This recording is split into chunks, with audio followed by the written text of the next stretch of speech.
आकृतिं स्मरे तेन विघ्नाः प्रणश्यन्ति सिद्ध्यन्ति च मनोरथाः। ಪರಮ ಪೂಜ್ಯ ಶ್ರೀಪಾದಂಗಳ ಪಾದಕಮಲಗಳಲ್ಲಿ ಭಕ್ತಿಪೂರ್ವಕ ಅನಂತ ಸಾಷ್ಟಾಂಗ ಪ್ರಣಾಮಗಳನ್ನು ಸಮರ್ಪಿಸುತ್ತಾ ಶ್ರೀಪಾದಂಗಳವರ ಬಾಗಲಕೋಟೆಯ ದಿಗ್ವಿಜಯ ಸಂದರ್ಭದಲ್ಲಿ ಎರಡು ಮಾತುಗಳನ್ನು ಆಡುವಂತಹ ಭಾಗ್ಯವನ್ನು ಒದಗಿಸಿದ ಎಲ್ಲ ಇಲ್ಲಿಯ ಕಾರ್ಯಕಾರಿ ಮಂಡಳಿಗೂ ಹಾಗೂ ವಿಶೇಷತಃ ಪಂಡಿತ ರಘುತ್ತಮಾಚಾರ್ಯರಿಗೂ ಮತ್ತು ಭೀಮಸೇನಾಚಾರ್ಯರಿಗೂ ನಾನು ಕೃತಜ್ಞತೆಯನ್ನು ಸಲ್ಲಿಸ್ತಾ, ಅವರೇ ತಿಳಿಸಿದಂತೆ ನಾನು ಬಾಗಲಕೋಟೆಯಲ್ಲಿ ಕೆಲವು ದಿವಸಗಳು ಇದ್ದು ಕಟ್ಟಿ ಆಚಾರ್ಯರಲ್ಲಿ ಅಧ್ಯಯನವನ್ನು ಮಾಡಿದ್ದೇನೆ. ಆ ಋಣ, ಬಾಗಲಕೋಟೆಯ ಋಣ ನನ್ನ ಮೇಲೆ ಯಾವಾಗಲೂ ಕೂಡ ಇದ್ದೇ ಇರ್ತದೆ. ಅಂತಹ ಬಾಗಲಕೋಟೆಯಲ್ಲಿ ಸ್ವಾಮಿಗಳು ಬಂದಾಗ ನಾನು ಒಂದು ಸೇವೆಯನ್ನು ಸಲ್ಲಿಸಬೇಕು ಅನ್ನೋ ಕಾರಣಕ್ಕಾಗಿ ಇಲ್ಲಿ ಉಪಸ್ಥಿತರಿದ್ದೇನೆ. ತಾವೆಲ್ಲರೂ ಸ್ವಾಮಿಗಳ ಅನುಗ್ರಹ ಸಂದೇಶವನ್ನು ಕೇಳುವುದಕ್ಕೆ ಕಾತರರಾಗಿದ್ದೀರಿ. ನಾನು ಹೆಚ್ಚು ಸಮಯವನ್ನು ತೆಗೆದುಕೊಳ್ಳುವುದಿಲ್ಲ. ಇವತ್ತು ಅನೇಕ ವಿದ್ಯಾಸಂಸ್ಥೆಗಳನ್ನು ನಾವು ನೋಡ್ತಾ ಇದ್ದೇವೆ. ಗುರುಕುಲ ಅಂತ ಇರಬಹುದು, ವಿದ್ಯಾಪೀಠ ಅಂತ ಇರಬಹುದು, ಅಥವಾ ಶಾಲೆ ಕಾಲೇಜುಗಳು ಅಂತ ಇರಬಹುದು. ಇವೆಲ್ಲದರುಗಳ ಮೂಲಭೂತವಾದ ಉದ್ದೇಶದ ಬಗ್ಗೆ ಸ್ವಲ್ಪ ನಾವು ಯೋಚನೆಯನ್ನು ಮಾಡಬೇಕಾಗಿದೆ. ಕಾರಣ ಇಷ್ಟೇ, ಪ್ರತಿಯೊಬ್ಬ ತಂದೆ ತಾಯಿ ತಮ್ಮ ಮಕ್ಕಳು ವಿದ್ಯಾವಂತರಾಗಬೇಕು, ದೊಡ್ಡ ಇಂಜಿನಿಯರ್ ಆಗಬೇಕು, ಡಾಕ್ಟರ್ ಆಗಬೇಕು, ಅಥವಾ IAS ಆಫೀಸರ್ ಆಗಬೇಕು ಅನ್ನುವ ಅಪೇಕ್ಷೆಯನ್ನು ಮಾಡ್ತಾರೆ. ಇದನ್ನು ನಾನು ತಪ್ಪು ಅಂತ ಹೇಳುವುದಿಲ್ಲ, ಸಮಾಜವು ಕೂಡ ಇದನ್ನು ತಪ್ಪು ಅಂತ ಹೇಳುವುದಿಲ್ಲ. ಅವಶ್ಯವಾಗಿ ಪ್ರತಿಯೊಬ್ಬ ತಂದೆ ತಾಯಿಗಳು ಕೂಡ ಇಚ್ಛೆಯನ್ನು ಮಾಡಲೇಬೇಕು. ಆದರೆ ಮಕ್ಕಳಿಗೆ ನಾವು ವಿದ್ಯೆಯನ್ನು ಕೊಡಿಸಬೇಕು, ಅವರನ್ನು ವಿದ್ಯಾವಂತರನ್ನಾಗಿ ಮಾಡಬೇಕು ಅನ್ನುವ ಅಪೇಕ್ಷೆಯನ್ನು ಎಷ್ಟು ಇಟ್ಕೊಂಡಿದ್ದೇವೆ, ಅದರ ಜೊತೆಯಾಗಿ ಅದಕ್ಕಿಂತ ಹೆಚ್ಚಾಗಿ ಅವರನ್ನ ಸುಶಿಕ್ಷಿತರಾದ ಉತ್ತಮ ನಮ್ಮ ಭಾರತದ ಪ್ರಜೆಗಳು, ಹಿಂದೂ ಸಮಾಜದ ಪ್ರಜೆಗಳಾಗಬೇಕು ಅನ್ನೋದನ್ನು ಕೂಡ ನಾವು ಅಪೇಕ್ಷೆಯನ್ನು ಮಾಡಲೇಬೇಕು. ಎಲ್ಲರೂ ಯೋಚನೆ ಮಾಡಿ.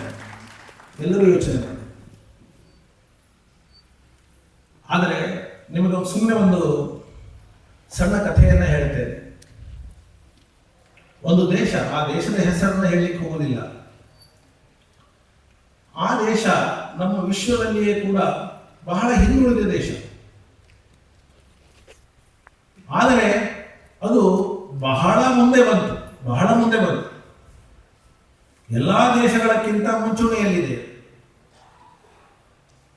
ನಾನು ಬಹಳ ವರ್ಷದ ಹಿಂದಿನ ಕಥೆಯನ್ನು ಹೇಳ್ತಾ ಇದ್ದೇನೆ. ಆಗ ನಮ್ಮ ದೇಶದ ರವೀಂದ್ರನಾಥ ಟ್ಯಾಗೋರ್ ಆ ದೇಶಕ್ಕೆ ಹೋಗಿ ಅವರನ್ನ ಕೇಳಿದರು, ನನಗೊಂದು ನೀವು ಸಹಾಯ ಮಾಡಬಹುದಾ ಅಂತ. ಏನು ಸಹಾಯ ಅಂತ? ನಿಮ್ಮ ದೇಶದ ಒಂದು ಚಿಕ್ಕ ಹಳ್ಳಿ, ಆ ಹಳ್ಳಿಯಲ್ಲಿರುವಂತಹ ಒಂದು ಪ್ರಾಥಮಿಕ ಶಾಲೆ, ಅದನ್ನು ನೀವು ತೋರಿಸ್ಬೇಕು ನನಗೆ ಅಂತ ಕೇಳಿದ್ರಂತೆ. ಇವರು ಹೋದದ್ದು ಬೇರೆ ಯಾವುದೋ ಒಂದು ಉಪನ್ಯಾಸಕ್ಕೆ, ರವೀಂದ್ರನಾಥ ಠಾಗೋರ್. ಆದರೆ ಆ ದೇಶದ ರಾಯಭಾರಿಯನ್ನ ಕೇಳಿದ್ರಂತೆ ಹೀಗೆ ಅಂತ. ಆಯಿತು, ನಾನು ವ್ಯವಸ್ಥೆಯನ್ನು ಮಾಡ್ತೀನಿ ಅಂತ ರವೀಂದ್ರನಾಥ್ ಅವರನ್ನ ಕರೆದುಕೊಂಡು ಆ ಶಾಲೆಗೆ ಬಂದರಂತೆ. ಅದು ಆ ದೇಶದ ಒಂದು ಸಣ್ಣ ಹಳ್ಳಿಯ ಪ್ರಾಥಮಿಕ ಶಾಲೆ. ಇವರು ಹೋದ್ರಂತೆ ಒಳಗೆ. ಹೋಗಿ ಆ ಒಂದು ಕ್ಲಾಸ್ ರೂಮ್, ಒಂದು ತರಗತಿ. ಆ ತರಗತಿಯಲ್ಲಿ ಕೊನೆ ಬೆಂಚಿನಲ್ಲಿ ಕೂತಂತಹ ಒಬ್ಬ ವಿದ್ಯಾರ್ಥಿಯನ್ನು ಕರೆದಂತೆ ಟ್ಯಾಗರ್ ಅವರು. ಕರೆದು ಬಿಟ್ಟು ಕೇಳಿದ್ರಂತೆ, ನೀನು ಮುಂದೆ ಏನಾಗಬೇಕು ಅಂತ ಅಪೇಕ್ಷೆ ಪಡ್ತಾ ಇದ್ದೀಯಾ ಅಂತ. ಇಷ್ಟೇ ಪ್ರಶ್ನೆ ಅವನನ್ನು ಕೇಳಿದ್ದು. ಪ್ರಾಥಮಿಕ ಶಾಲೆಯ ಒಂದು ಹಳ್ಳಿಯ ಶಾಲೆಯ ಕೊನೆ ಬೆಂಚಿನ ಒಂದು ತರಗತಿಯ ವಿದ್ಯಾರ್ಥಿ ಏನು ಹೇಳಿರಬೇಕು ಯೋಚನೆ ಮಾಡಿ. ನಾನು ಕಾಯ್ತಾ ಇದ್ದೇನೆ, ನನ್ನ ದೇಶಕ್ಕೆ ನಾನು ನನ್ನ ದೇಹವನ್ನ ಅರ್ಪಣೆಯನ್ನ ಯಾವಾಗ ಮಾಡೇನೋ ಅದನ್ನು ಮಾಡೋದಕ್ಕೆ ನಾನು ಕಾಯ್ತಾ ಇದ್ದೇನೆ. ನನ್ನ ದೇಶವನ್ನು ಗೆಲ್ಲಿಸುವುದಕ್ಕೆ, ನನ್ನ ದೇಶಕ್ಕಾಗಿ ನನ್ನನ್ನೇ ನಾನು ಸಮರ್ಪಣೆ ಮಾಡುವುದಕ್ಕೆ ಕಾಯ್ತಾ ಇದ್ದೇನೆ. ಆಗ ಟಾಗೋರ್ ಅವರು ಅಂದ್ಕೊಂಡ್ರಂತೆ, ಹೌದು, ನಾವು ಶಾಲೆಯಲ್ಲಿ ಮಕ್ಕಳಿಗೆ ಈ ತರಹದ ದೇಶದ ಬಗ್ಗೆ, ಸಮಾಜದ ಬಗ್ಗೆ, ಮತದ ಬಗ್ಗೆ, ಮಠದ ಬಗ್ಗೆ ಅಭಿಮಾನವನ್ನು ಕೊಟ್ಟರೆ ಮಾತ್ರ ಆ ದೇಶ, ಸಮಾಜ ಸುಭದ್ರವಾಗಿ ಉತ್ತರೋತ್ತರದಲ್ಲಿ ಅಭಿವೃದ್ಧಿ ಹೊಂದಲಿಕ್ಕೆ ಸಾಧ್ಯ. ಇದು ಟಾಗೋರ್ ಅವರು ಹೇಳಿದ ಮಾತು. ನಾನು ಈ ಕಥೆಯನ್ನ ಉದಾಹರಣೆ ಮಾಡಿದ್ದು ಅದೇ. ಇವತ್ತು ನಮ್ಮ ಯಾವುದೇ ಒಂದು ಶಾಲೆಗೆ ಹೋಗಿ ಕೇಳಿದರೆ ಹೇಳ್ಬೋದು, ನಾನು ಸಚಿನ್ ತೆಂಡೂಲ್ಕರ್ ಆಗಬೇಕು ಅಥವಾ ನಾನು ಯಾರೋ ಅಮೀರ್ ಖಾನ್ ಆಗಬೇಕು. ಸ್ವಾಮಿಗಳ ಮುಂದೆ ಮಾತಾಡಬಾರ್ದಿಲ್ಲ. ಇವತ್ತಿನ ಮಕ್ಕಳ ಭವಿಷ್ಯವನ್ನು ಕೇಳಿ ನೀವೇನಾಗಬೇಕು ಅಂತ. ನಾನು ಇವತ್ತು ನನ್ನ ತಂದೆಯ ತಾಯಿಯ ಮಾತು ಕೇಳುವ ಮಗ ಆಗಬೇಕು ಅಂತ ಒಬ್ಬನು ಹೇಳಿ ನೋಡು. ಅಥವಾ ನನ್ನ ಹಿಂದೂ ಸಮಾಜದ ರಕ್ಷಣೆಗಾಗಿ ಕಟಿಬದ್ಧನಾಗಿ ನಾನು ನಿಂತ್ಕೊಳ್ತೇನೆ, ನನ್ನ ಪ್ರಾಣಾರ್ಪಣೆ ಮಾಡ್ತೀನಿ ಅಂತ ಹೇಳೋದು ಬೇಡ. ಮಕ್ಕಳು ಹೇಳೋದು ಬೇಡ. ಹಾಗಾದರೆ ನಮ್ಮ ವಿದ್ಯಾಸಂಸ್ಥೆಗಳಾಗಲಿ ವಿದ್ಯಾಪೀಠಗಳಾಗಲಿ ನಾವು ಮಕ್ಕಳಿಗೆ ಯಾವ ತರಹದ ಶಿಕ್ಷಣವನ್ನು ಕೊಡಬೇಕು ಅನ್ನೋದನ್ನು ಆತ್ಮಾವಲೋಕನ ಪ್ರತಿಯೊಬ್ಬ ವ್ಯಕ್ತಿಯೂ ಕೂಡ ಮಾಡಲೇಬೇಕು. ಮುಖ್ಯವಾಗಿ ತಂದೆ ತಾಯಿಗಳ ಕರ್ತವ್ಯ ಇದರಲ್ಲಿ ಬಹಳ ಇದೆ.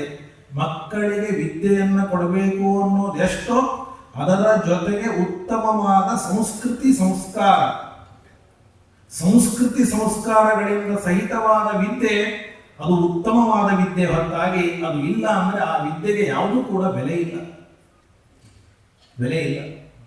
ಸುಮ್ಮನೆ ವಿದ್ಯಾವಂತ ಅಂತ ನಾವು ತಲೆ ಮೇಲೆ ಕೂಡಿಸಿಕೊಂಡ್ರೆ ತಂದೆಯ ಬಗ್ಗೆ ಗೌರವ ಇಲ್ಲ, ತಾಯಿಯ ಬಗ್ಗೆ ಗೌರವ ಇಲ್ಲ, ಗುರುಗಳ ಬಗ್ಗೆ ಗೌರವ ಇಲ್ಲ, ತಾನು ಹುಟ್ಟಿದ ತನ್ನನ್ನು ಸಾಕುವ ಸಮಾಜದ ಬಗ್ಗೆ ಗೌರವ ಇಲ್ಲ. ಇವನು ಎಂಥ AS ಆಫೀಸರ್ ಆದ್ರೆ ಏನು, ಡಾಕ್ಟರ್ ಆದ್ರೆ ಏನು ಲಾಭ? ಎಷ್ಟು ಆಶ್ಚರ್ಯ. ನಿಮಗೆ ಕಥೆಯನ್ನು ಹೇಳ್ತಾ ಹೋದರೆ ಬೇಕಾದಷ್ಟು ಕಥೆಯನ್ನು ಹೇಳ್ಬೋದು. ಬಹಳ ದೊಡ್ಡ ವಿದ್ಯಾವಂತ ಅಧಿಕಾರಿ ಅವನಿಗೆ ನಾಯಿಯ ಮೇಲೆ ಬಹಳ ಪ್ರೀತಿ. ದೊಡ್ಡ ಅಧಿಕಾರಿ, ದೊಡ್ಡ ಮನೆ, ನಾಯಿಗೂ ದೊಡ್ಡ ಮನೆ. ಒಂದು ದಿವಸ ಅಕಸ್ಮಾತ್ತಾಗಿ ಅವನ ಬೆಲೆ ಬಾಳುವ ಅತ್ಯಂತ ಪ್ರೀತಿಯ ನಾಯಿ ಕಾಣದಾಗಿದೆ. ಹುಡುಕಲಿಕ್ಕೆ ಶುರು ಮಾಡಿದ, ಎಲ್ಲ ಕಡೆ ಹುಡುಕಿದ, ಸಿಗಲಿಲ್ಲ. ಆಗ ಪೇಪರಲ್ಲಿ ಅಡ್ವರ್ಟೈಸ್ಮೆಂಟ್ ಕೊಟ್ಟ, ಹೀಗೆ ನನ್ನ ನಾಯಿ ಕಾಣೆಯಾಗಿದೆ, ಯಾರಿಗಾದರೂ ಸಿಕ್ಕರೆ ಅದರ ಫೋಟೋ ಕೊಟ್ಟು ಈ ನಂಬರನ್ನು ಸಂಪರ್ಕಿಸಿ. ಮರುದಿವಸ ಆ ಜಾಹೀರಾತನ್ನು ನೋಡಿದಂತಹ ವ್ಯಕ್ತಿ ಅವನಿಗೆ ಫೋನ್ ಮಾಡ್ತಾನೆ. ನೋಡಿ, ಆ ಫೋನ್ನಲ್ಲಿ ಏನು ಹೇಳ್ತಾನೆ ಅನ್ನೋದನ್ನು ಕೇಳಿಸ್ಕೊಳ್ಳಿದ್ದೀನಿ. ಏನು ಹೇಳ್ತಾನೆ ಅಂತ: ನಿಮ್ಮ ನಾಯಿ ನಿಮ್ಮ ತಾಯಿಯನ್ನ ಹುಡುಕಿಕೊಂಡು ನಮ್ಮ ವೃದ್ಧಾಶ್ರಮಕ್ಕೆ ಬಂದಿದೆ, ಕರೆದುಕೊಂಡು ಹೋಗಿ. ಅಂದ್ರೆ ಚಪ್ಪಾಳೆ ಹೊಡಿಬೇಕೋ ಬೇಡ ಇದಕ್ಕೆ ಗೊತ್ತಿಲ್ಲ. ಇಷ್ಟು ದೊಡ್ಡ ವಿದ್ಯಾವಂತ, ಇಷ್ಟು ಅಧಿಕಾರಿ, ನಾಯಿಯ ಮೇಲೆ ಮಾಡುವಂತಹ ಪ್ರೀತಿಯನ್ನ ತಾಯಿಯ ಮೇಲೆ ಮಾಡಲಿಲ್ಲ ಅಂದ್ರೆ ಅವನನ್ನು ನೀವು ವಿದ್ಯಾವಂತ ಅಂತ ಕರಿತೀರ? ನಮ್ಮ ಸಂಸ್ಕೃತಿ ಎಂಥದ್ದು. ಉಪನಿಷತ್ತು ಹೇಳ್ತದೆ, ಮಾತೃದೇವೋ ಭವ ಪಿತೃದೇವೋ ಭವ. ಇಂತಹ ತಾಯಿಯನ್ನ ತಂದೆಯನ್ನ ಕಡೆಗಾಣಿಸಿ ನಾವು ಏನನ್ನ ಸಾಧನೆ ಮಾಡ್ತೇವೆ? ಎಷ್ಟು ದೊಡ್ಡ ಅಧಿಕಾರ ಇದ್ರೇನು, ಹಣ ಇದ್ರೇನು? ಆದ್ದರಿಂದ ನಾನು ಮುಖ್ಯವಾಗಿ ಹೇಳುವಂತಹದ್ದು, ಇವತ್ತು ನಮ್ಮ ಸಮಾಜದಲ್ಲಿ ಎಲ್ಲ ಕಡೆಯಲ್ಲಿಯೂ ಎಲ್ಲದರಲ್ಲಿಯೂ ಕೂಡ ವಿಷಪೂರಿತವಾದ ವಾತಾವರಣ ಅಂತ ಹೇಳಿದರೂ ಕೂಡ ತಪ್ಪಾಗಲಿಕ್ಕಿಲ್ಲ. ಅದರ ಮಧ್ಯದಲ್ಲಿ ನಾವು ಜೀವನ ಮಾಡ್ತಾ ಇದ್ದೇವೆ. ನಾವು ಎಲ್ಲಿ ಜೀವನ ಮಾಡ್ತಾ ಇದ್ದೇವೆ ಅಂತ ಯೋಚನೆ ಮಾಡ್ಕೊಳ್ಳಿ. ವಿಷಪೂರಿತವಾದ ವಾತಾವರಣ. ಹಿಂದೆ ಆಹಾರದಲ್ಲಿ ಮಾತ್ರ ಯಾರೋ ವಿಷವನ್ನು ಧರಿಸ್ತಾ ಇದ್ರು, ಆಗದೇ ಇದ್ದವರು, ಏನೋ ಮಾಡಿಸ್ತಾ ಇದ್ರು, ಏನೋ ಮದ್ದಾಕ್ತಾ ಇದ್ರು, ಏನೇನೋ ಮಾತಾಡ್ತೇವೆ. ಆದರೆ ಇವತ್ತು ನಮಗೆ ಎಲ್ಲಿ ವಿಷ ಇಲ್ಲ ಅಂತ ಹೇಳಿ, ಆಹಾರದಲ್ಲಿ ವಿಷ, ನೀರಿನಲ್ಲಿ ವಿಷ, ಗಾಳಿಯಲ್ಲಿ ವಿಷ. ಇವತ್ತು ದೊಡ್ಡ ದೊಡ್ಡ ಪಟ್ಟಣಗಳಲ್ಲಿ ನಾವು ಜೀವನ ಮಾಡೋದು ಅಂತಂದ್ರೆ ವಿಷಗಾಳಿಯನ್ನ ಕುಡಿದ ಜೀವನವನ್ನು ಮಾಡೋದು. ಇಂತಹ ವಿಷಗಾಳಿಯನ್ನ ಕುಡಿದ್ರು ನಾವು ಆರಾಮಾಗಿ ಉಸಿರಾಡ್ಕೊಂಡಿದ್ದೇವೆ ಅಂತಂದ್ರೆ ಪರಮ ಪೂಜ್ಯ ಸ್ವಾಮಿಗಳ ಆಶೀರ್ವಾದ, ಅವರ ಪ್ರಾರ್ಥನೆ ಅಂತ ಮಾತ್ರ ನಾವು ಊಹೆ ಮಾಡಬೇಕು.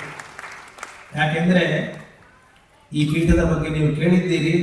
ಈ ಪೀಠ ಇದು ವಿಷವನ್ನು ಪರಿಹಾರ ಮಾಡುವ ಪೀಠ.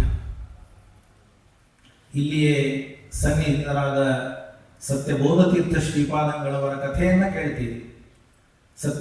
ಸತ್ಯಬೋಧತೀರ್ಥ ಶ್ರೀಪಾದಂಗಳವರಿಗೆ ವಿಷದ ಪ್ರಯೋಗ ಆದಾಗ ಭಗವಂತನನ್ನ ಪ್ರಾರ್ಥನೆ ಮಾಡಿ ಆ ವಿಷದ ಬಾಧೆಯನ್ನ ಪರಿಹಾರ ಮಾಡಿಕೊಂಡ ಮಹಾನುಭಾವರು ಸತ್ಯಬೋಧತೀರ್ಥ ಶ್ರೀಪಾದಂಗಳು. ಅಂತಹ ಸತ್ಯಬೋಧತೀರ್ಥ ಶ್ರೀಪಾದಂಗಳವರೇ ಮೊದಲಾದ ಮಹಾ ತಪಸ್ವಿಗಳು ಏರಿದ ಒಂದು ಪೀಠದಲ್ಲಿ ಬಂದಂತಹ ಸ್ವಾಮಿಗಳನ್ನ ಇವತ್ತು ನಾವು ನೋಡ್ತಾ ಇದ್ದೇವೆ. ಅವರ ದರ್ಶನ, ಅವರ ಉಪದೇಶ, ಇದರಿಂದ ಮಾತ್ರ ನಾವು ನಮ್ಮ ವಾತಾವರಣವನ್ನ ವಿಷಮುಕ್ತವಾದ ವಾತಾವರಣ ಮಾಡಲಿಕ್ಕೆ ಸಾಧ್ಯವೇ ಹೊರತಾಗಿ ಇಲ್ಲದೇ ಇದ್ರೆ ಸಾಧ್ಯ ಇಲ್ಲ. ಇವತ್ತು ಯೋಚನೆ ಮಾಡಿ, ನಾವು ತಿನ್ನೋದು ಅನ್ನ ಅಂತಾದರೂ, ನಾವು ತಿನ್ನೋದು ಹಣ್ಣು ಅಂತಾದರೂ, ಒಂದು ಹಣ್ಣಿನಲ್ಲಿ ಎಷ್ಟಿದೆ ವಿಷ. ಅದು ಮನುಷ್ಯನ ಆಸೆಗೆ ಕೊನೆ ಇಲ್ಲ. ಎಲ್ಲಿಂದ ವಿಷ ಪ್ರಾರಂಭ ಆಗ್ತದೆ? ವಿಷ ಅಂದ್ರೆ ವಿಷ ಅನ್ನೋ ಶಬ್ದಕ್ಕೆ ನಾವು ಔಷಧಿ ಅಂತ ಕರೀತೇವೆ. ಅದು ವಿಷವೇ. ಬೇಗ ಬೆಳಿಬೇಕು. 1 ವರ್ಷದಲ್ಲಿ 4 ಸರಿ ನಮಗೆ ಫಲ ಬರಬೇಕು. ಮೊದಲು 2 ಸಲಿ, 1 ಸಲಿ ಇರುವ ಫಲ 2 ಸಲಿ ಆಯಿತು, ಈಗ 4 ಸಲಿ. ಇನ್ನು ಎಷ್ಟು ಸಲಿ ಆಗ್ತದೆ ಗೊತ್ತಿಲ್ಲ. ಆ ಹಣ್ಣು ಅಥವಾ ಧಾನ್ಯ ನಮಗೆ ಬೇಗ ಬರಬೇಕು ಅನ್ನೋದಕ್ಕೆ ಒಂದು ಫರ್ಟಿಲೈಸರ್, ಅದು ಹೆಸರು ಫರ್ಟಿಲೈಸರ್, ಅದು ವಿಷ. ಅದು ಬೇಗ ಬರಬೇಕು ಅನ್ನೋದು ಹೇಗೋ ಅಷ್ಟೇ ಬಂದ ಮೇಲೆ ಬಹಳ ದಿವಸ ಅದು ಒಣಗಬಾರದು, ಹಸಿಯಾಗಿರಬೇಕು ಅನ್ನೋದಕ್ಕೆ ಒಂದು ಔಷಧಿ. ಅದಕ್ಕೆ ಬಣ್ಣ ಬರಬೇಕು ಅಂತ ಔಷಧಿ, ಚೆನ್ನಾಗಿ ಕಾಣಬೇಕು ಅಂತ ಔಷಧಿ, ಬೇಗ ಹಣ್ಣಾಗಬೇಕು ಅಂತ ಔಷಧಿ.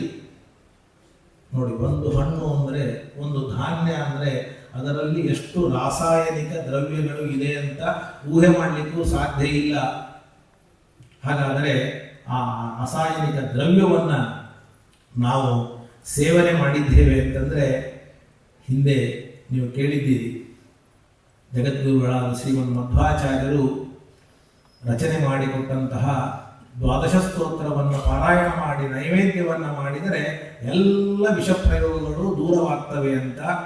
ಹಾಗೆ ನಾವು 12 ಸ್ತೋತ್ರವನ್ನು ಹೇಳಿ ನೈವೇದ್ಯವನ್ನು ಮಾಡ್ತೇವೆ ಅನ್ನುವ ಕಾರಣಕ್ಕಾಗಿ ನಾವು ಆ ವಿಷದಿಂದ ಮುಕ್ತರಾಗ್ತೇವೋ ಏನೋ ಅಂತ ಅಂದ್ಕೊಳ್ಬೇಕು.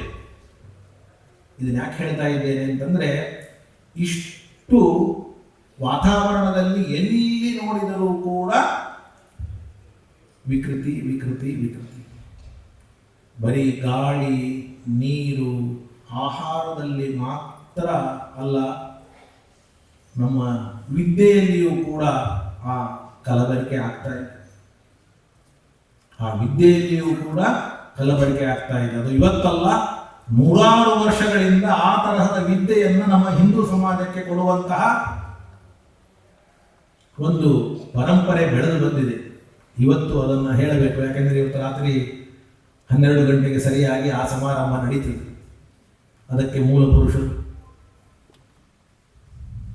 ಅವರು ನಮ್ಮ ಭಾರತ ದೇಶಕ್ಕೆ ಕೊಟ್ಟಂತಹ ಕೊಡುಗೆ ಏನು, ನಮ್ಮ ಭಾರತ ದೇಶದಲ್ಲಿ ಎಷ್ಟು ಗುರುಕುಲಗಳಿದ್ದವು, ಎಷ್ಟು ವಿದ್ಯಾಪೀಠಗಳಿದ್ದವು, ಎಷ್ಟು ವಿದ್ಯಾಪೀಠಗಳಲ್ಲಿ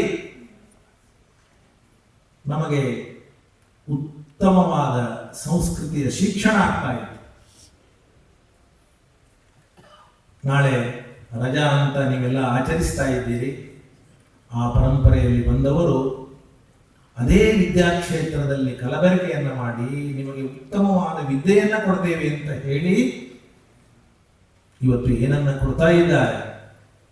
ನಮ್ಮ ಸಂಪೂರ್ಣವಾದ ಹಿಂದೂ ಸಂಸ್ಕೃತಿಯನ್ನ ನಾಶ ಮಾಡ್ತೀವಿ ಅಂತ ಪಣ ತೊಟ್ಟು ಕುಂಕುಮವನ್ನು ಹಚ್ಚಿಕೊಳ್ಬೇಡಿ, ಬಳೆಯನ್ನು ಹಾಕ್ಕೊಳ್ಬೇಡಿ. ನಿಮಗೆ ಕನ್ನಡ ಭಾಷೆಯನ್ನ ಮಾತಾಡಿದರೆ ಫೈನ್, ಆದರೆ ನಾವು ಏನು ಮಾಡಿಕೊಟ್ವಿ ಮಕ್ಕಳಿಗೆ, ಏನು ಮಾಡಿದ್ವಿ ಅದರಿಂದ ಯೋಚನೆ ಮಾಡಿ. ಶಿಕ್ಷಣ ಪದ್ಧತಿ, ಜ್ಞಾನ, ವಿದ್ಯೆ ಇದಕ್ಕೆ ಬೆಲೆ ಕಟ್ಟಲಿಕ್ಕೆ ಆಗುವುದಿಲ್ಲ. ಇದರ ಮೇಲೆ ನಮ್ಮ ಸಮಾಜ ನಿಂತಿದೆ, ಇದರ ಮೇಲೆ ನಮ್ಮ ದೇಶ ನಿಂತಿದೆ. ಎಷ್ಟು ಆಶ್ಚರ್ಯ. ಒಬ್ರು ಬಹಳ ಹಿಂದಿನವರು ಹೇಳ್ತಾರೆ ಒಂದು ಮಾತನ್ನ, ಇವತ್ತು ಒಂದು ದೇಶವನ್ನ ಶತ್ರು ದೇಶ ಅದು ನಾಶ ಮಾಡಬೇಕಾಗಿದೆ. ನಾಶ ಮಾಡಬೇಕು ಅಂದ್ರೆ ಏನಾದರೂ ಅಣುಬಾಂಬನ್ನು ಹಾಕಬೇಕಾ ಅಂತ. ಅಣುಬಾಂಬನ್ನು ಹಾಕುವ ಅವಶ್ಯಕತೆ ಇಲ್ಲ. ಆ ದೇಶದ ಶಿಕ್ಷಣ ಪದ್ಧತಿಯಲ್ಲಿ ಸ್ವಲ್ಪ ಕಲಬೆರಕೆ ಮಾಡಿಬಿಟ್ರೆ ಸಾಕು, ಆ ದೇಶ ತನ್ನಷ್ಟಕ್ಕೆ ತಾನೇ ಅಧಪತನ ಆಗ್ತದೆ ಅಂತ. ಆ ಕೆಲಸವನ್ನ ನಿರಂತರವಾಗಿ ಮಾಡ್ತಾ ಇದ್ದಾರೆ. ಅದಕ್ಕೆ ಪ್ರತಿಯಾಗಿ ನಾವು ಎಷ್ಟು ಮಾಡ್ತಾ ಇದ್ದೇವೆ ಗೊತ್ತಿಲ್ಲ. ಮಾಡ್ತಾ ಇದ್ದಾರೆ ಬೇಕಾದಷ್ಟು ಸಂಘಗಳು, ಸಂಸ್ಥೆಗಳು ಅದಕ್ಕೆ ಪ್ರತಿಯಾಗಿ ಮಾಡ್ತಾ ಇದ್ದಾರೆ. ಆದರೆ ನಾವು ಪ್ರವಾಹಕ್ಕೆ ವಿರುದ್ಧವಾಗಿ ಈಸುವ ಸಂದರ್ಭ ಬಂದಿದೆ.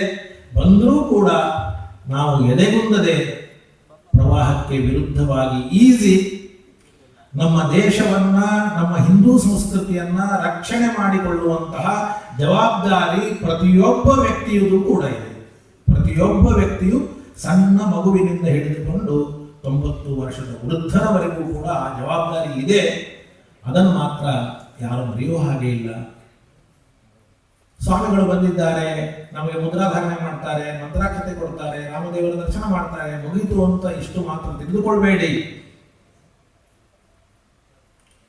ಪರಮ ಪೂಜ್ಯ ಸ್ವಾಮಿಗಳು ಇವತ್ತು ಇದಕ್ಕಾಗಿ, ಶಿಕ್ಷಣದ ವ್ಯವಸ್ಥೆಗಾಗಿ, ಶುದ್ಧವಾದ ವಿದ್ಯೆಯನ್ನು ಕೊಡುವುದಕ್ಕಾಗಿ, ನಮ್ಮ ಭಾರತೀಯ ಪ್ರಾಚೀನ ಸಂಸ್ಕೃತಿ ಏನು ಪರಂಪರೆಯಿಂದ ಬಂದಿದೆ ಅದು ಪ್ರತಿಯೊಬ್ಬರ ಮನಸ್ಸಿನಲ್ಲಿ, ನರನಾಡಿಗಳಲ್ಲಿ ಉಳಿಯುವ ಹಾಗೆ ಪ್ರಯತ್ನವನ್ನ ಹಗಲಿರುಳು ಸ್ವಾಮಿಗಳು ಮಾಡ್ತಾ ಇದ್ದಾರೆ. ಅದನ್ನು ನೋಡ್ಕೊಳ್ಳಿ.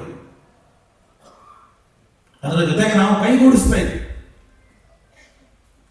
ನಾವು ಕೇವಲ ಮಂತ್ರಾಕ್ಷತೆ ಮುದ್ರೆಗೆ ಮಾತ್ರ ಸ್ವಾಮಿಗಳ ಬಳಿ ಬರಬಾರದು. ಎಲ್ಲರ ಕರ್ತವ್ಯ, ನಮ್ಮೆಲ್ಲರ ಕರ್ತವ್ಯ ಶಿಕ್ಷಣ, ಸಂಸ್ಕೃತಿ, ಸಂಸ್ಕಾರ ಇದನ್ನು ಉಳಿಸುವ ಜವಾಬ್ದಾರಿ ಪ್ರತಿಯೊಬ್ಬರದು. ಆದರೆ ನಮಗೆ ಮಾಡಲಿಕ್ಕೆ ನೇರವಾಗಿ ಆಗದೇ ಇರಬಹುದು. ಆಗದೇ ಇದ್ರೆ ಅದಕ್ಕೆ ನಮ್ಮೆಲ್ಲರಿಗೂ ಗುರುಗಳಾಗಿ ಸ್ವಾಮಿಗಳು ಅದರ ಜವಾಬ್ದಾರಿಯನ್ನು ತೆಗೆದುಕೊಂಡಿದ್ದಾರೆ. ಅವರ ಜೊತೆಗೆ ನಾವು ಕೈಗೂಡಿಸಿಬಿಟ್ರೆ ಸಾಕು, ನಮ್ಮ ಸಮಾಜ ಮತ್ತೆ ಸರಿಯಾದ ದಾರಿ ಬರುವುದಕ್ಕೆ ಬಹಳ ತಡ ಆಗಲಿಕ್ಕೆ ಸಾಧ್ಯ ಇಲ್ಲ. ಈ ನಿಟ್ಟಿನಲ್ಲಿ ನಾನು ಹೇಳುವಂತಹದ್ದು, ಇಂತಹ ವಿಷಮಯವಾದ ವಾತಾವರಣದಲ್ಲಿ ನಾವಿದ್ದೇವೆ.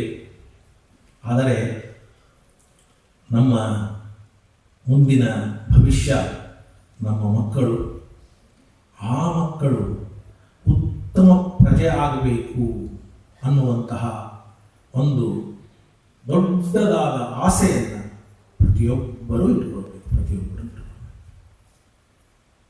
ನಾನು ನಾಳೆ ದೊಡ್ಡವನಾದ, ಬಹಳ ವಿದ್ಯಾವಂತನಾದ, ಒಳ್ಳೆಯ ಕೆಲಸದಲ್ಲಿದ್ದಾನೆ, ಆದರೆ ನನ್ನ ಕೇಳದೆ ಅವನು ಮದುವೆ ಮಾಡಿಕೊಂಡ ಅಂತ ನಾವೇ ಪಶ್ಚಾತ್ತಾಪ ಮಾಡ್ತೇವೆ.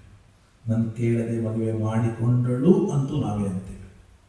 ಹಾಗಾದರೆ ಇದಕ್ಕೆ ಕಾರಣ ನಾವು ನಮ್ಮ ಮಕ್ಕಳಿಗೆ ಕೇವಲ ವಿದ್ಯೆಯನ್ನು ಮಾತ್ರ ಕೊಟ್ವಿ, ಸಂಸ್ಕೃತಿ ಸಂಸ್ಕಾರವನ್ನು ಕೊಡಲಿಲ್ಲ. ಹಾಗಾದರೆ ಯಾರ ತಪ್ಪು?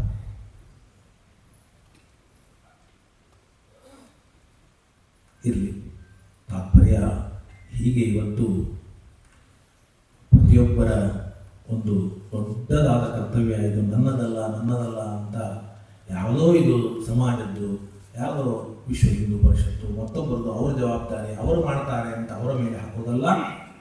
ನಮ್ಮ ಮನೆ, ನನ್ನವರು, ನಮ್ಮವರು, ಅವರನ್ನು ನಾವು ಸರಿಯಾದ ದಾರಿಯಲ್ಲಿ ಇಟ್ಟುಕೊಂಡ್ರೆ ದೇಶ ತನ್ನಷ್ಟಕ್ಕೆ ತಾನೇ ಉತ್ತಮವಾದ ದಾರಿಯಲ್ಲಿ ಬರಲಿಕ್ಕೆ ಸಾಧ್ಯ ಅಂತನ್ನುವಂತಹ ಚಿಂತನೆಯನ್ನು ಅವಶ್ಯವಾಗಿ ನಾವು ಮಾಡಲೇಬೇಕು. ನಾನು ವಾಸ್ತವಿಕವಾಗಿ ಇಲ್ಲಿ ಶ್ರೀಮನ್ ಮಧ್ವಾಚಾರ್ಯರು ರಚನೆ ಮಾಡಿದಂತಹ ಯಾವುದಾದರೂ ಒಂದು ಗ್ರಂಥದ ಸಾರವನ್ನು ಹೇಳಬೇಕು ಅಂತ ಬಂದವ. ಆದರೆ ಬರುವಾಗ ಈ ಶಾಲಾ ಕಾಲೇಜುಗಳ ಬೋರ್ಡ್ ಕಾಣಿಸ್ತು. ಅದಕ್ಕೋಸ್ಕರವಾಗಿ ಒಂದು ಶಾಲೆಯಲ್ಲಿ, ಕಾಲೇಜಿನಲ್ಲಿ, ಒಂದು ದೊಡ್ಡ ವಿದ್ಯಾಸಂಸ್ಥೆಯಲ್ಲಿ ನಡೆಯುವಂತಹ ಕಾರ್ಯಕ್ರಮ ಅನ್ನೋದಕ್ಕೆ ನಾನು ಸ್ವಲ್ಪ ಬೇರೆ ರೀತಿಯಿಂದ ಮಾತನಾಡಿದೆ. ಒಟ್ಟು ಇದರ ಅಭಿಪ್ರಾಯ, ಪ್ರತಿಯೊಬ್ಬ ವ್ಯಕ್ತಿಯ ಜವಾಬ್ದಾರಿ ನಮ್ಮ ಸಂಸ್ಕೃತಿಯನ್ನು ಉಳಿಸೋದು ಅನ್ನೋದು ಅಷ್ಟೇ ಹೊರತಾಗಿ ಬೇರೆ ಯಾವುದೂ ಕೂಡ ಅಲ್ಲ. ಶ್ರೀಮನ್ ಮಧ್ವಾಚಾರ್ಯರು ನಮಗೆ ಅನೇಕ ಗ್ರಂಥಗಳನ್ನು ಕೊಟ್ಟಿದ್ದಾರೆ. ಅದರಲ್ಲಿ 12 ಸ್ತೋತ್ರ, ಇದನ್ನು ಪ್ರತಿಯೊಬ್ಬ ವ್ಯಕ್ತಿಯೂ ಕೂಡ ಪೂಜೆಯ ಕಾಲದಲ್ಲಿ, ನೈವೇದ್ಯ ಕಾಲದಲ್ಲಿ ಪಠನೆ ಮಾಡಲೇಬೇಕು. ಈಗಾಗಲೇ ತಿಳಿದಂತೆ ಈ ತರಹದ ವಿಷಮಯವಾದ ವಾತಾವರಣ, ಅದು ಆಹಾರದಲ್ಲಿ, ನೈವೇದ್ಯಕ್ಕೆ ಇಟ್ಟ ಪದಾರ್ಥದಲ್ಲಿ ಇದ್ದಂತಹ ವಿಷವನ್ನು ಪರಿಹಾರ ಮಾತ್ರ ಮಾಡಲಿಕ್ಕೆ ಅಲ್ಲ, ಎಲ್ಲ ತರಹದ ವಿಷಮಯವಾದ ವಾತಾವರಣ, ಅದರಿಂದ ಮುಕ್ತಿಯನ್ನು ಪಡೆಯೋದಕ್ಕೆ ನಾವು ನಮ್ಮ ಆಚಾರ್ಯರು, ಶ್ರೀಮದ್ ಆಚಾರ್ಯರು, ಮಧ್ವಾಚಾರ್ಯರು ಕೊಟ್ಟಂತಹ 12 ಸ್ತೋತ್ರವನ್ನು ಅಧ್ಯಯನ ಮಾಡಿದರೆ, ಪಠನ ಮಾಡಿದರೆ, ಚಿಂತನೆ ಮಾಡಿದರೆ, ಅದರ ಅರ್ಥಾನುಸಂಧಾನವನ್ನು ಮಾಡಿದರೆ ಸ್ವಲ್ಪ ಮಟ್ಟಿಗಾದರೂ ಕೂಡ ನಾವು ವಿಷಮಯವಾದ ವಾತಾವರಣದಿಂದ ಹೊರಗೆ ಬರಲಿಕ್ಕೆ ಸಾಧ್ಯ. ಆಚಾರ್ಯರ ಒಂದು ಅವರು ಪ್ರಯೋಗ ಮಾಡುವ ಪದ ಎಷ್ಟು ಆಶ್ಚರ್ಯ. ಅವರು ಹೇಳ್ತಾರೆ, ಇವತ್ತು ನಾವು ದೇವರನ್ನು ಚಿಂತನೆ ಮಾಡಿದರೆ ನಾವು ನಮ್ಮ ಕಷ್ಟಗಳಿಂದ ಹೊರಗೆ ಬರ್ತೇವೆ, ದುಃಖಗಳಿಂದ ಹೊರಗೆ ಬರ್ತೇವೆ. ಇದು ವಿಷ ಆಗಿದ್ರೆ ನಮಗೆ ಅಮೃತ ಆಗತ್ತೆ. ನೋಡಿ, ವಿಷ ಆದರೆ ಅದು ಅಮೃತ ಆಗತ್ತೆ ಯಾವಾಗ ಆಚಾರ್ಯರು ಹೇಳಿದಂತೆ ನಾವು ಚಿಂತನೆಯನ್ನ ಮಾಡಿದರೆ. ಆಚಾರ್ಯರು ಹೇಳ್ತಾರೆ, ಇವತ್ತು ದೇವರು ಅವನನ್ನು ಗೃಹಸ್ಥ ಅಂತ ಚಿಂತನೆ ಮಾಡಿ ಅಂತ ಹೇಳ್ತಾರೆ. ದೇವರು ಗೃಹಸ್ಥ. ಗೃಹಸ್ಥ ಅಂದರೆ ಮದುವೆಯಾದ ವ್ಯಕ್ತಿ, ಅವನನ್ನು ನಾವು ಗೃಹಸ್ಥ ಅಂತ ಕರೀತೇವೆ. ಆದರೆ ಒಬ್ಬ ಏನು ಗೃಹಸ್ಥ ಇದ್ದಾನೆ ಅವನಿಗೆ ತುಂಬ ಸಮಸ್ಯೆಗಳಿರ್ತದೆ, ತುಂಬ ಸಮಸ್ಯೆಗಳು. ಮದುವೆ ಆದ ಮೇಲೆ ಮಕ್ಕಳಾಗುವಾಗ ಗಂಡು ಬೇಕು, ಹೆಣ್ಣು ಬೇಕು, ಆರೋಗ್ಯವಂತರಾದ ಮಕ್ಕಳು ಬೇಕು, ಅಥವಾ ಮಕ್ಕಳು ಬಂದ ಮೇಲೆ ಅವರಿಗೆ ಅನಾರೋಗ್ಯ, ಇನ್ನೆಲ್ಲ ಸಮಸ್ಯೆಗಳು. ಹಾಗಾದರೆ ಇವತ್ತು ಒಬ್ಬ ಗೃಹಸ್ಥ ಅಂತಂದರೆ ಅವನಿಗೆ ಪೂರ್ಣವಾದಂತಹ ಸಮಸ್ಯೆಯ ಸರಮಾಲೆ. ಅದನ್ನು ಸಂಸ್ಕೃತದಲ್ಲಿ ವಿಕಾರ ಅಂತ ಕರೀತಾರೆ. ಗೃಹಸ್ಥ ಅಂದರೆ ಇನ್ ಅದರ್ ವರ್ಡ್ಸ್ ಅವನಿಗೆ ವಿಕಾರ, ಪೂರ್ಣವಾಗಿ ಮನಸ್ಸಿನಲ್ಲಿ ಏನೇನೋ ತೊಳಲಾಟಗಳು ಇರ್ತದೆ, ಇಂಥವನು ಗೃಹಸ್ಥ. ಆದರೆ ಶ್ರೀಮದ್ ಆಚಾರ್ಯರು ಹೇಳ್ತಾರೆ, ನಮ್ಮ ಪರಮಾತ್ಮ ಇವನು ಗೃಹಸ್ಥನೇ. ಲಕ್ಷ್ಮೀದೇವಿಯನ್ನು ವರಿಸಿದವ, ಲಕ್ಷ್ಮೀದೇವಿಯನ್ನು ಮದುವೆ ಮಾಡಿಕೊಂಡವ, ಇವನು ಗೃಹಸ್ಥನೇ. ಆದರೆ ಇವನಿಗೆ ಯಾವ ವಿಕಾರವೂ ಇಲ್ಲ. ಅವ್ಯಾಕೃತ ಗೃಹಸ್ಥಾಯ ರಮಾ ಪ್ರಣಯಿನೇ ನಮಃ ಅಂತ ಹೇಳ್ತಾರೆ ಆಚಾರ್ಯ. ಅವ್ಯಾಕೃತ ಗೃಹಸ್ಥಾಯ. ನೋಡಿ, ಗೃಹಸ್ಥ ಅಂದರೆ ವಿಕಾರ ಇರಲೇಬೇಕು. ಆದರೆ ಭಗವಂತ ಗೃಹಸ್ಥನಾದರೂ ಅವನಿಗೆ ವಿಕಾರ ಇಲ್ಲ ಅಂತ ನಾವು ಚಿಂತನೆ ಮಾಡಿದರೆ ನಮ್ಮ ವಿಕಾರಗಳು ಕೂಡ ಕಡಿಮೆ ಆಗ್ತದೆ ಅಂತ ಈ ಸಂದೇಶವನ್ನು ಕೊಡ್ತಾರೆ. ನಾವು ನೈವೇದ್ಯದ ಸಮಯದಲ್ಲಿ ಅವಸರದಿಂದ ದ್ವಾದಶ ಸ್ತೋತ್ರವನ್ನು ಪಠನೆ ಮಾಡಿದರೆ ಮಾಡ್ತೇವೆ, ಮಾಡದೇ ಇದ್ರೆ ಇಲ್ಲ. ಅರ್ಥಾನುಸಂಧಾನವಂತೂ ಇಲ್ಲೇ ಇಲ್ಲ. ಆದರೆ ಸ್ವಲ್ಪ ಯೋಚನೆ ಮಾಡಿ, ಭಗವಂತನು ಗೃಹಸ್ಥ ಅನ್ನೋದಕ್ಕೂ ನಾನು ಗೃಹಸ್ಥ ಅನ್ನೋದಕ್ಕೂ ಎಷ್ಟು ವ್ಯತ್ಯಾಸ ಇದೆ. ಗೃಹ ಅಂದರೆ ಮನೆ, ಗೃಹ ಅಂದರೆ ಮನೆ. ನನ್ನ ಮನೆ ಎಷ್ಟು ಸಣ್ಣದು, 30-40 ಅಂತ ಇಟ್ಕೊಳ್ಳಿ, ಬಹಳ ಅಂದರೆ 40-60 ಅಂತ ಇಟ್ಕೊಳ್ಳಿ. ಇದು ಮನೆ, ನನ್ನ ಮನೆ. ಅದರಲ್ಲಿ ಎಷ್ಟು ಕಟ್ಟಿದ್ದೇನೆ, ಎಷ್ಟು ಚದರ ಕಟ್ಟಿದ್ದೇನೆ ಗೊತ್ತಿಲ್ಲ. ಆ ಮನೆಯಲ್ಲಿ ನಾನು, ನನ್ನ ಹೆಂಡತಿ, ನನ್ನ ಮಕ್ಕಳು, ತಂದೆ ತಾಯಿ ಅಥವಾ ಅತ್ತೆ ಮಾವ. ಈಗಂತೂ ನಾವು ಜಾಯಿಂಟ್ ಫ್ಯಾಮಿಲಿಯನ್ನೇ ನೋಡ್ಲಿಕ್ಕೆ ಸಾಧ್ಯ ಇಲ್ಲ. ಗಂಡ ಹೆಂಡತಿ ಇಬ್ಬರು ಮನೆಯಲ್ಲಿ ಕೂಡಿದ್ರೆ ಅದೇ ಜಾಯಿಂಟ್ ಫ್ಯಾಮಿಲಿ. ಗಂಡ ಅಮೆರಿಕಾದಲ್ಲಿದ್ದಾಗ ಹೆಂಡತಿ ಭಾರತದಲ್ಲಿರ್ತಾಳೆ, ಹೆಂಡತಿ ಅಮೆರಿಕಾದಲ್ಲಿದ್ದಾಗ ಗಂಡ ಭಾರತದಲ್ಲಿ. ಹಾಗಾದರೆ ಗ್ರಹ ಅಂದರೆ ನಮ್ಮದು ಬಹಳ ಸಣ್ಣದು ಗ್ರಹ. ಇದರಲ್ಲಿ ಇರುವವರು ನಾವು. ಇಂತಹ ನಮಗೆ ಎಷ್ಟು ವಿಕಾರ, ಎಷ್ಟು ಸಮಸ್ಯೆ, ಎಷ್ಟು ದುಃಖಗಳು. ಆದರೆ ನಾವು ಯೋಚನೆ ಮಾಡೋಣ, ಭಗವಂತನ ಗ್ರಹ ಎಷ್ಟು ದೊಡ್ಡದು ಅಂತ. ಹಾಗಾದರೆ ಇಷ್ಟು ಸಣ್ಣ ಗ್ರಹ ಇದ್ದವರಿಗೆ ಇಷ್ಟು ಸಮಸ್ಯೆಗಳಿರಬೇಕಾದರೆ ಭಗವಂತನ ಗ್ರಹ ಎಷ್ಟು ದೊಡ್ಡದಿದೆ, ಹಾಗಾದ್ರೆ ಅವನಿಗೆ ಎಷ್ಟು ಸಮಸ್ಯೆಗಳಿರ್ಲಿಕ್ಕಿಲ್ಲ. ಅದಕ್ಕೆ ಹೇಳ್ತಾರೆ, ಚಿದಚಿತ್ ಭೇದಮಖಿಲಂ ವಿಧಾಯ ಆದಾಯ ಭುಂಜತೆ. ಅವನಿಗೆ ಒಂದು ಮನೆ ಅಲ್ಲ, ಜಗತ್ತಿನಲ್ಲಿ ಎಷ್ಟು ಚೇತನ ಪ್ರಪಂಚ ಇದೆ, ಜಡ ಪ್ರಪಂಚ ಇದೆ, ಎಲ್ಲ ಜಡ ಪ್ರಪಂಚ, ಚೇತನ ಪ್ರಪಂಚದ ಸೃಷ್ಟಿ, ಸ್ಥಿತಿ, ಲಯ, ನಿಯಮನ, ಜ್ಞಾನ, ಅಜ್ಞಾನ, ಬಂಧ, ಮೋಕ್ಷ ಎಲ್ಲವನ್ನೂ ಸಮಾಸ ವ್ಯಾಸದಿಂದ ಕೊಡುವುದು. ಹಾಗಾದ್ರೆ ಅವನ ಮೈ ಎಷ್ಟು ದೊಡ್ಡದು. ಅಖಿಲಾಂಡ ಕೋಟಿ ಬ್ರಹ್ಮಾಂಡ ನಾಯಕ. ಹಾಗಾಗಿ ಇಷ್ಟು ದೊಡ್ಡ ಗೃಹಸ್ಥನಾದ ವ್ಯಕ್ತಿಗೆ ಎಷ್ಟು ದುಃಖದ ಸರಮಾಲೆಗಳಿದೆಯೋ ಊಹೆ ಮಾಡಲಿಕ್ಕೂ ಕೂಡ ಸಾಧ್ಯ ಇಲ್ಲ. ಅಂದರೆ ಶ್ರೀಮದಾಚಾರ್ಯರು ಹೇಳ್ತಾರೆ, ಚಿದಚಿತ್ ಭೇದಮಖಿಲಂ ವಿಧಾಯ ಆದಾಯ ಭುಂಜತೆ ಅವ್ಯಾಕೃತ ಗೃಹಸ್ಥಾಯ. ಇಷ್ಟು ಅಖಿಲಾಂಡ ಕೋಟಿ ಬ್ರಹ್ಮಾಂಡ ನಾಯಕನಾದರೂ ಕೂಡ ಪರಮಾತ್ಮನಿಗೆ ಯಾವುದು ಎಲ್ಲಷ್ಟು ಕೂಡ ವಿಕಾರ ಇಲ್ಲ. ಇದು ನಮ್ಮ ಭಗವಂತ ಅಂತ ಆಚಾರ್ಯ ಹೇಳಿದ್ದಾರೆ. ಇದು ನಮ್ಮ ಭಗವಂತ ಅಂತ. ನೋಡಿ, ಭಗವಂತನ ಬಗ್ಗೆ ನಾವು ತಿಳ್ಕೊಳ್ಬೇಕು. ಈ ತರಹದ ಚಿಂತನೆಯನ್ನು ಮಾಡಿದರೆ ನಾವು ಗೃಹಸ್ಥರಾದಾಗ ನಮ್ಮಲ್ಲಿ ಬರುವಂತಹ ದುಃಖಗಳು ಸ್ವಲ್ಪ ಮಟ್ಟಿಗೆ ಕಡಿಮೆ ಆಗಲಿಕ್ಕೆ ಸಾಧ್ಯ. ನಾನು ಇದನ್ನು ಯಾಕೆ ಹೇಳಿದೆ ಅಂದರೆ, ನೈವೇದ್ಯದಲ್ಲಿರುವ ಪದಾರ್ಥಗಳಲ್ಲಿ ಏನಾದರೂ ಕೂಡ ವಿಷ ಪ್ರಯೋಗ ಇದ್ದರೆ ಅದು ಅಮೃತ ಆಗಬೇಕು. ವಿಷ ಅಮೃತ ಆಗೋದು ಅಂದರೆ ಇದೊಂದು ವಿರೋಧ. ವಿಷ ಅಮೃತ ಆಗೋದಿಲ್ಲ, ಅಮೃತ ವಿಷ ಆಗೋದಿಲ್ಲ. ಆದರೆ ಭಗವಂತ ಅವನು ವಿಷವನ್ನು ಅಮೃತ ಮಾಡ್ತಾನೆ, ಅಮೃತವನ್ನು ವಿಷ ಮಾಡ್ತಾನೆ. ಪ್ರಹ್ಲಾದನಿಗೆ ವಿಷವನ್ನು ಕೊಟ್ಟರೆ ಅದು ಅಮೃತ ಆಯಿತು, ರುದ್ರದೇವನಿಗೆ ವಿಷವನ್ನು ಕೊಟ್ಟರೆ ಅದು ಅಮೃತ ಆಯಿತು. ದೇವರಿಗೆ ಆ ಶಕ್ತಿ ಇದೆ. ದ್ರವ್ಯಂ ಕಾಮಚ ಕಾಲಶ್ಚ ಸ್ವಭಾವೋ ಜೀವಯೇವಚ ಯದನುಗ್ರಹತ ಸಂತಿ ನ ಸಂತಿ ಖ್ಯದುಪೇಕ್ಷೆ. ಹಾಗೆ ಇಲ್ಲಿಯೂ ಕೂಡ ಭಗವಂತನಲ್ಲಿ ಶಾಸ್ತ್ರ ಹೇಳ್ತದೆ, ಅವನಲ್ಲಿ ಎಲ್ಲ ವಿರುದ್ಧ ಧರ್ಮಗಳು ಕೂಡ ಇವೆ ಅಂತ. ಕೇವಲ ಅಣುತ್ವ ಮಹತ್ವಗಳ ಮಾತ್ರ ಉದಾಹರಣೆ ನಮಗೆ ಶಾಸ್ತ್ರದಲ್ಲಿ ಕೊಡ್ತಾರೆ. ಅಣುತ್ವ ಇದ್ದಲ್ಲಿ ಮಹತ್ವ ಇಲ್ಲ, ಮಹತ್ವ ಇದ್ದಲ್ಲಿ ಅಣುತ್ವ ಇಲ್ಲ ಅಂತ. ಇಷ್ಟು ಮಾತ್ರ ನಾವು ಲೋಕದಲ್ಲಿ ನೋಡ್ತೇವೆ. ಆದರೆ ಭಗವಂತನಲ್ಲಿ ಅಣುತ್ವವನ್ನೂ ನೋಡಬಹುದು, ಮಹತ್ವವನ್ನೂ ನೋಡಬಹುದು. ಏಕಕಾಲದಲ್ಲಿ ಅವನು ಅಣುವಿಗಿಂತಲೂ ಅಣು, ಅದೇ ಕಾಲದಲ್ಲಿ ಅವನು ಮಹತ್ವಕ್ಕಿಂತ ಮಹತ್ವ. ಇದು ವಿರುದ್ಧ ಹೇಗೆ ಸಾಧ್ಯ? ಅದು ದೇವರು, ಅದೇ ದೇವರು. ಹೇಗೆ ಸಾಧ್ಯ ಅಂತ ಕೇಳ್ತೀರಲ್ಲ, ಆ ಪ್ರಶ್ನೆಗೆ ಅದೇ ದೇವರು.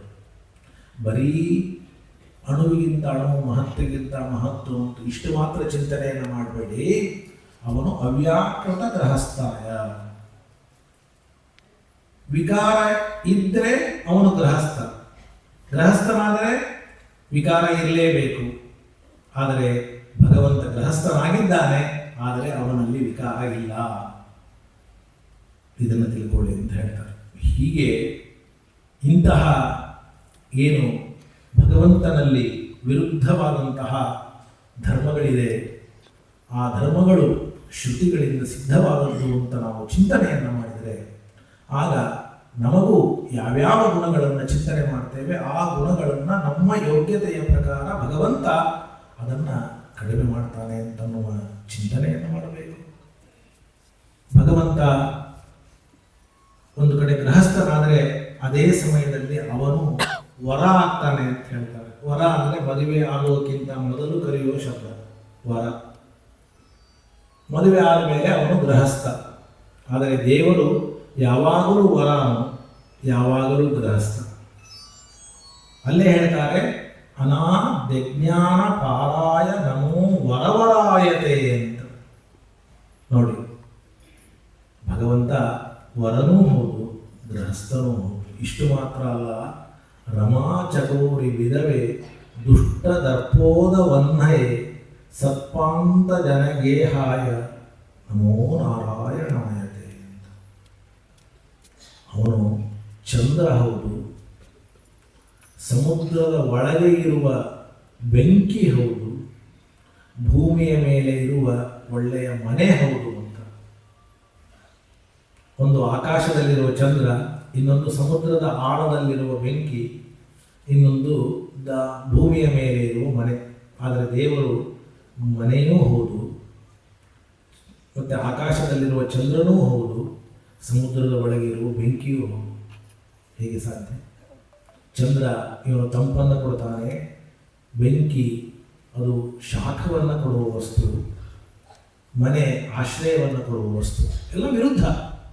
ಆದರೆ ನಮ್ಮ ದೇವರು ದುಷ್ಟರಿಗೆ ಬೆಂಕಿಯಾಗಿದ್ದಾನೆ, ಸಜ್ಜನರಿಗೆ ಆಶ್ರಯನಾಗಿದ್ದಾನೆ, ತನ್ನ ಪತ್ನಿ ಲಕ್ಷ್ಮಿಗೆ ಚಂದ್ರನಾಗಿದ್ದಾನೆ. ಏಕಕಾಲದಲ್ಲಿ ಇದು ದೇವರು ಅಂತ ದೇವರ ಮಹಿಮೆಯನ್ನು ಇಷ್ಟು ಸುಂದರವಾಗಿ ಆಚಾರ್ಯರು ತಮ್ಮ ದ್ವಾದಶ ಸ್ತೋತ್ರದಲ್ಲಿ ವರ್ಣನೆ ಮಾಡ್ತಾರೆ. ಅದನ್ನು ನಾವು ಹೇಳಲಿಕ್ಕೆ ಸಾಧ್ಯ ಇಲ್ಲ. ಇಂತಹ ಒಂದು ಚಿಂತನೆ ದೇವರ ಬಗ್ಗೆ ನಾವು ಚಿಂತನೆಯನ್ನು ಮಾಡ್ತಾ ಹೋದರೆ ನಮಗೆ ಯಾವ ತರಹದ ಚಿಂತೆ ಇದೆ, ನಮಗೆ ಚಿಂತೆಗಳು ನಿರಂತರವಾಗಿರ್ತದೆ. ಆದರೆ ನಮಗೆ ಆಚಾರ್ಯರು ಎಲ್ಲದಕ್ಕೂ ಕೂಡ ಉಪಾಯವನ್ನು ಕೊಟ್ಟಿದ್ದಾರೆ. ನಿನಗೆ ಈ ಚಿಂತೆ ಇದ್ದರೆ ಈ ತರಹ ದೇವರನ್ನ ಚಿಂತನೆ ಮಾಡು, ಆ ಚಿಂತೆ ಹೋಗುತ್ತೆ ನಿನಗೆ.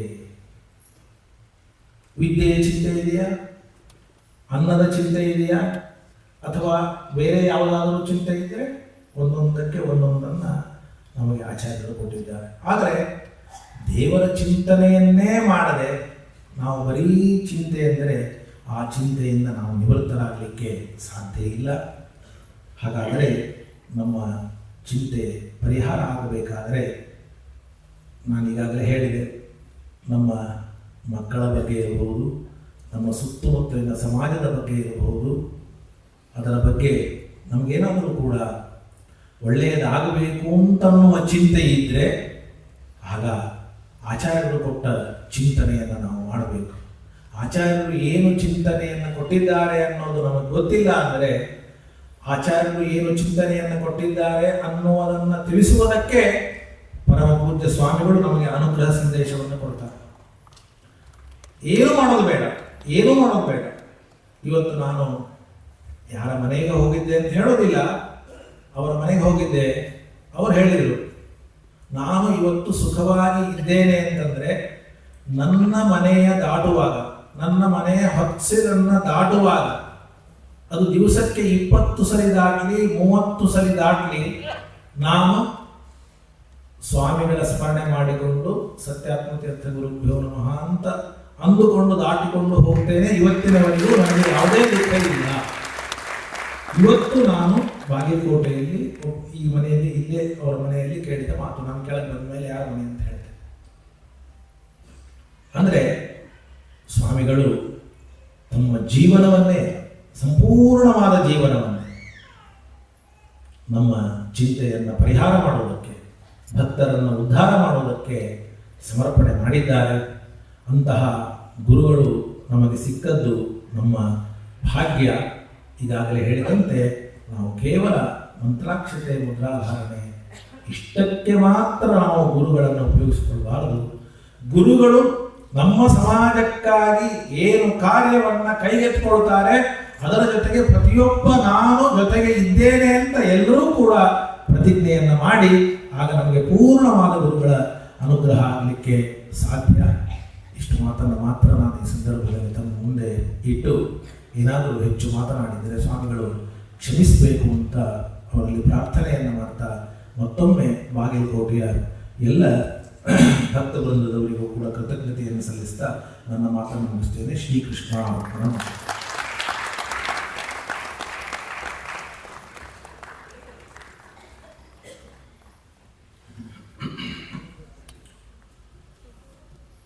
ಪೂಜ್ಯ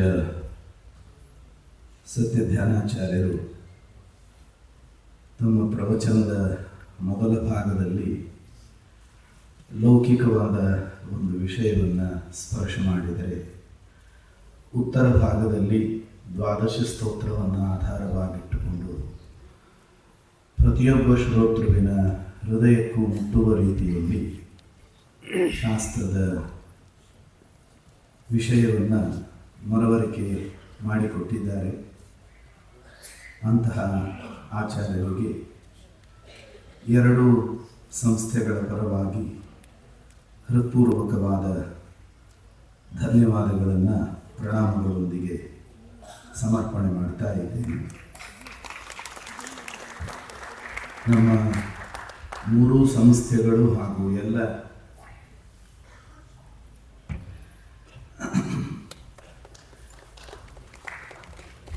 ಎಲ್ಲ ಭಕ್ತವೃಂದ ಹಾಗೂ ಮೂರೂ ಸಂಸ್ಥೆಗಳ ಪರವಾಗಿ ಅವರಿಗೆ ಕಿಂಚಿತ್ ತುಳಸಿ ಪತ್ರ ಹಾಗೂ ಸನ್ಮಾನವನ್ನು ಸಮರ್ಪಣೆ ಮಾಡ್ತಾ ಇದೆ.